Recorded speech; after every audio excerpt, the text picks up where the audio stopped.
Okay people, this is himself, and in this video I'm going to talk about Armor King's AK driver.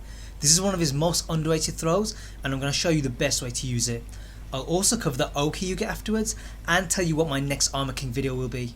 So AK driver is a 1+2 throw.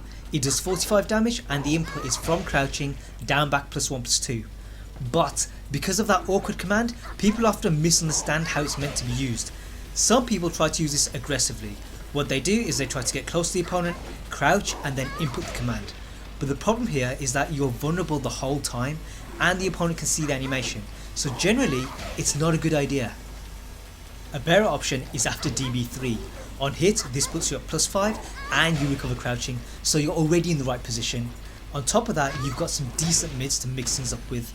But the problem here is that DB3 is slow and it's launch punishable, and that makes this tactic risky. A better strategy is to use it defensively. If you've ducked to high, then you're already in crouch and you can just go for the throw from there. But why would you do this when you can punish with a hop kick or while standing 1? Both of those lead to better damage and there's no risk of it being broken. A better option is after crouch jabs. These can crush highs and interrupt strings, and on hit they're +6, which means that you have enough frames to input the command.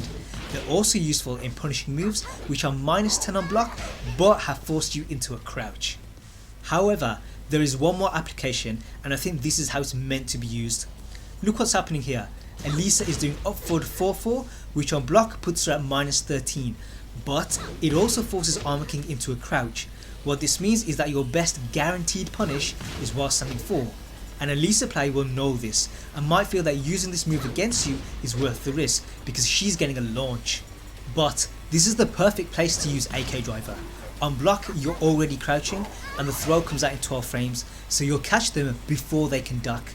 Pessimists will say that they can break the throw, which is true, but most people will be expecting a while standing 4, so they won't be ready for it, and in my opinion sacrificing 20 damage for a good chance of doing 45 is worth the risk. Another correct application is after blocking certain lows that leave them standing. A perfect example of this is Armor King's own D3.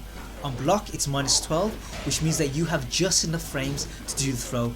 If the low is -13 it's slightly easier, but against -14 moves it may be possible to shoulder them if you crouch cancel. I haven't fully tested this myself, but if you know if it works or not, let me know in the comments. Earlier I said that I'd discuss Oki, so that's what I'm going to do next. After the throw finishes, they're face up feet towards, but sadly there's no guaranteed hits, and that's because they can stand up or back roll and block everything. What that means is that our best option is a mid-low mix up. What I suggest using is D3 and D2. D3 will hit standards, and even if they block it, you're only at -12, so most people will only get a while standing 4. On top of that, D3 will hit both side rolls and interrupt both wake up kicks.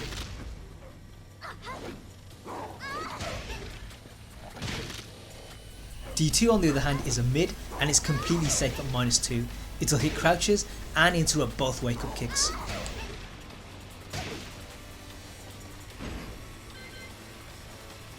On its own it won't catch side rollers, but if you do the second hit it will.